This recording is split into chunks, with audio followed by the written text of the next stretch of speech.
Yo, what's going on guys, it's Cynical and welcome back to another Kingdom Hearts 3 news and information video. Now real quick, before I get into today's video, I just want to quickly say I apologize for the few days of hiatus that I ended up taking. Essentially there were a few different behind the scenes things happening in my life personally per se, so I just felt like I had to kind of step away for a little bit. But however guys, we are back at it, into the thick of it, so without further ado, let's get on with this turkey-tastic juiciness. Today for you guys, I thought we would sit down and talk about DLC downloadable content for Kingdom Hearts 3. Now, this has been an aspect that has definitely been weighing down heavily on many of the community's brains ever since Kingdom Hearts 3 was first announced. Now, when we look at Kingdom Hearts 3 as the entirety of the series, DLC has never really been a prominent thing that we've seen throughout the series, and this is for a very good reason. We have never had a fully fledged Kingdom Hearts title released on either the PlayStation 3 or PlayStation 4 system. Kingdom Hearts 3 is going to be the very first fully fledged title to ever release on something stronger than a PlayStation 2, and that's just insane to me. The only instance of DLC that we've actually seen happen for Kingdom Hearts is within Kingdom Hearts 1.5 and 2.5. Last year, Square Enix ended up dropping Theater Mode for Kingdom Hearts 1, as well as an additional cutscene for Kingdom Hearts 358 over 2 days. These were free pieces of DLC that you could just simply download from the PlayStation Store. So aside from that kind of thing, we have never had DLC present in any Kingdom Hearts title. And from Tetsuya Nomura's words, Kingdom Hearts 3 seems to be that it's going to be the very first Kingdom Hearts title in which we will start to see DLC ramp up. Now, I really quickly want to talk about the final mixes, because the Kingdom Hearts 1 final mix, Kingdom Hearts 2 final mix, Kingdom Hearts Birth by Sleep final mix, these are extended editions of those games. And for a very long time, they were only available to purchase in Japan.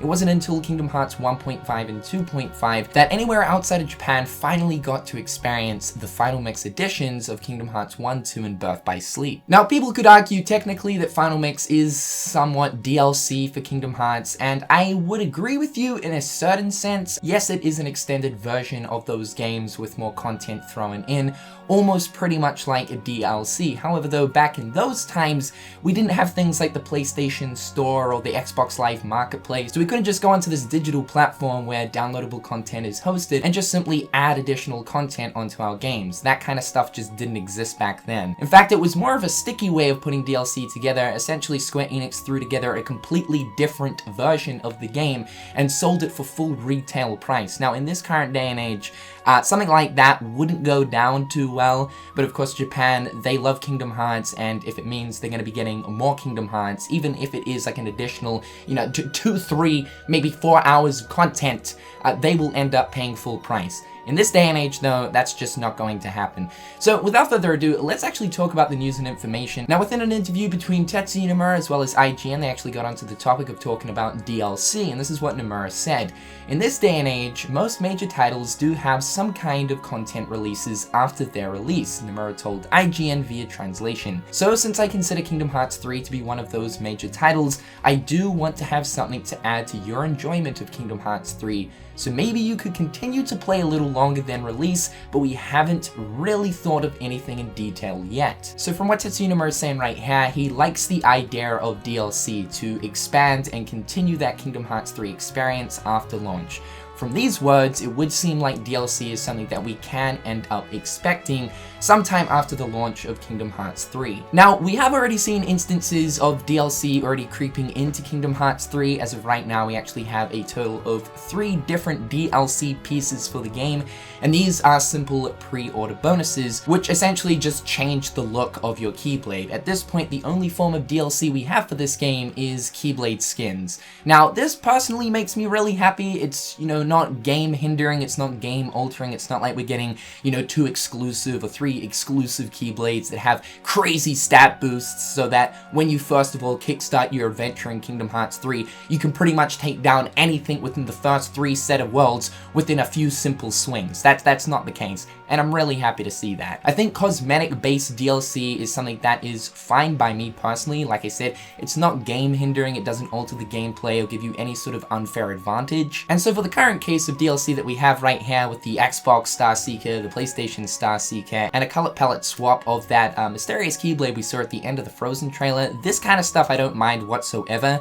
and I do feel like we'll most likely end up seeing more of this kind of stuff appear for the game. Now, continuing on with the interview between Tetsuya Nomura and IGN, he said, "We don't have any customizability that you did have in 0.2 in Kingdom Hearts 3. The development team does need some kind of extra time on their hands to be able to do something like that, because we are so busy trying to complete Kingdom Hearts 3.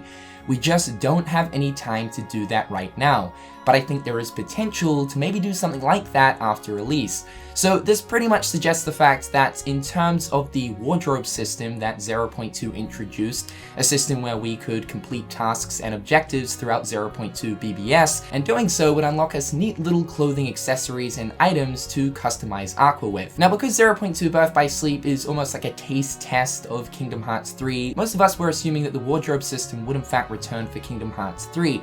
After all, the objective system that was introduced in 0.2 connected heavily to that of the wardrobe system. And I'm really crossing my fingers that at this point, even though Tetsuya Nomura has confirmed right here that at launch Kingdom Hearts 3 will not contain the wardrobe system being able to customize Sora, I'm really crossing my fingers that although that system's not going to be in the game, the objective system certainly returns. It gives you more little sort of mini side objectives to do while you're on your quest, you know, throughout the main story itself. But however though, no customization within Kingdom Hearts 3 in the ways of changing up Sora's clothes, and again, this is a system that I don't mind if it is in the game or if it's not in the game per se. Nomura said right here that there is the possibility to add a system like this into the game after launch. Now, between the interview of Famitsu and Tetsuya Nomura, they actually once again talked about DLC, but kind of went a little bit more into the specifics. Here it says, DLC in Kingdom Hearts 3 has not been decided on, but they'd like to focus on expanding the game and not just sell items. Nomura thinks it'll be a single distribution of DLC and not a season pass, as he doesn't like that model. Now, I think out of all of the DLC news, this right here has to be the most juiciest, mainly because the whole DLC pass thing, the season pass, absolutely scares the living feathers out of a lot of people, myself included, especially when we live in a day and age where DLC models and schemes and concepts and season passes, all those kind of things generally always get planned before the full release of the game in itself, which is usually a very worrying thing, because we have seen instances in the past where essentially while creating the base game, developers will create DLC and lock certain things behind DLC paywalls, content that should have originally been in the main game, but instead the developers decided to just throw it into a DLC bundle, a way of making more extra dollars. So yeah, I think it's fantastic to see that Nomura is against the idea of a season pass. This can pretty much confirm that as of right now, Square Enix are not focused on creating extra DLC based content after the release of the game, and rather they are currently focused on just finishing the base game, which is the best news. So many developers and so many companies should take note of Nomura's words right here. Beautiful, it's awesome to see. And the last piece of news is once again from Famitsu, and they actually got onto the topic of Final Mix. It states right here, there are no plans for a Final Mix version of the game. If there is one, it'll be instated through updates and DLC rather than a full price re-release. So like I was talking about earlier, the way that sort of Square Enix handled additional content added on to Kingdom Hearts 1, 2, and Birth by Sleep is that they re-released a different version of the game and sold it for full retail price. Yeah, pretty schemy, but again, not many people in Japan kind of cared back then, so it's not really such a big deal. It is good to see though that Nomura is not planning a Final Mix version of Kingdom Hearts 3 to the point where they're going to make a Final Mix version and then re-release it at full price. Rather right here, if they do plan to make a Final Mix edition of Kingdom Hearts 3 with additional content, it will simply be available through DLC or a simple update. So that right there is everything you need to know about DLC in Kingdom Hearts 3. From Tetsuya Nomura's words, DLC will be happening for this game. However though, as of right now, Square Enix don't have a solid plan as to exactly what this DLC could be. Reading along the lines, it would seem that DLC for Kingdom Hearts 3 is either going to serve as potentially the customization from 0.2 thrown into the game, which personally is something I would like to see, or of course expanding the game, which kind of makes me think like this could be a DLC episode that could further expand out the story.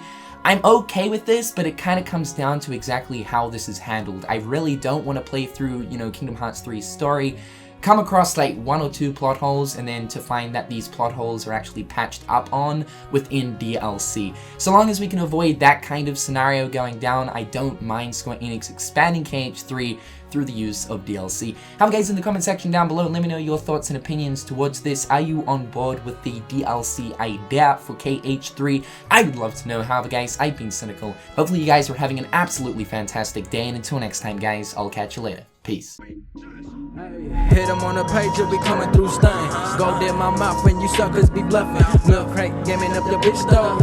Catch me in the back playing Super Nintendo.